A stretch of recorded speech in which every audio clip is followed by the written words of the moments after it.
নমস্কাৰ জনাইছোঁ এটা মোৰ অন্য এটি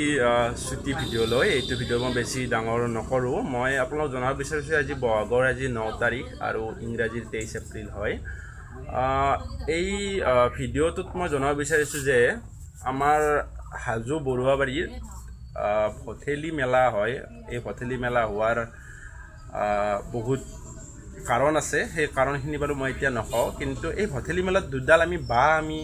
কাটি গৈ ধুনীয়াকৈ চাফা চুফা কৰোঁ সেই বাঁহ দুডালত এই গামোচাখন আমি গাঁঠি দিওঁ মই বুলি নহয় গাঁৱৰ যিমান মানুহ আছে প্ৰত্যেক ঘৰৰ পৰা এখন এখন গামোচা আহে আৰু সেই বাঁহ দুডাল গাঁঠি দিয়া হয় কিয় গাঁঠি দিয়া হয় কি কাৰণ গাঁঠি দিয়া হয় যদি আপোনালোকে জানিব বিচাৰে মোক কমেণ্ট কৰিব পাৰে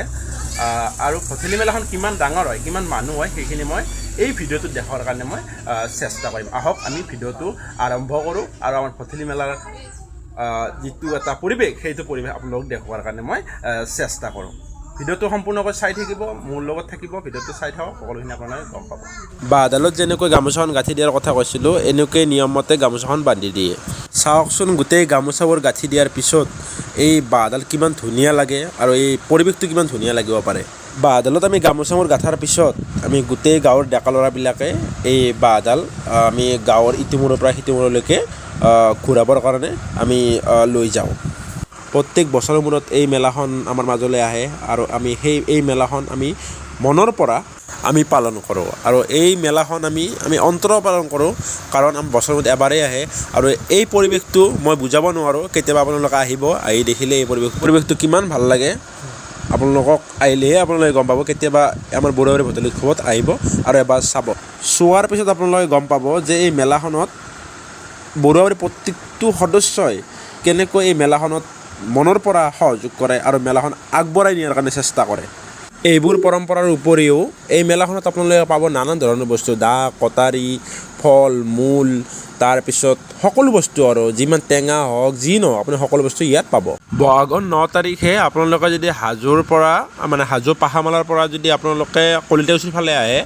তেতিয়াহ'লে আপুনি এই মেলাখন আপুনি উপভোগ কৰিব পাৰিব আৰু এই মেলাখন চাওকচোন কিমান ধুনীয়াকৈ ৰাস্তাৰ কাষে কাষে দোকানবোৰ বহে আৰু ইয়াত নানান ধৰণৰ বস্তু পাব আপোনাক যি লাগে সকলো বস্তু পাব ইয়াত নানান ধৰণৰ মিঠাই হ'ব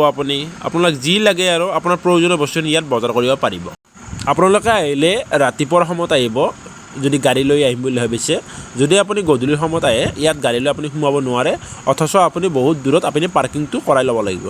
এই বাইবোৰৰ লগত মোৰ এটা বিশেষকৈ এটা স্মৃতি জড়িত হৈ আছে কাৰণ সৰুতে মই এইটো বস্তু বহুত ভাল পাইছিলোঁ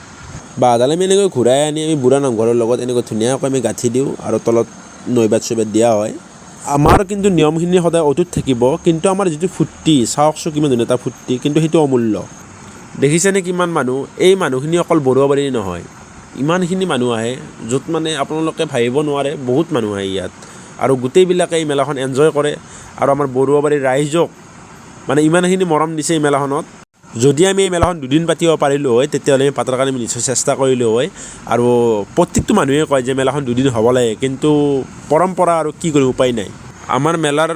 মূল দায়িত্বত থকা সদস্যসকলে পুলিচ প্ৰশাসনৰ লগত আলোচনা কৰিছে যে এই মেলাখন কিমান ধুনীয়াকৈ আৰু কিমান ভালকৈ নিব পাৰি যাতে কোনো ধৰণৰ প্ৰব্লেম নহয় সেই বিষয়ত আলোচনা কৰি আছে এইখনে আমাৰ ভথেলি মেলা আপোনালোকে আহিব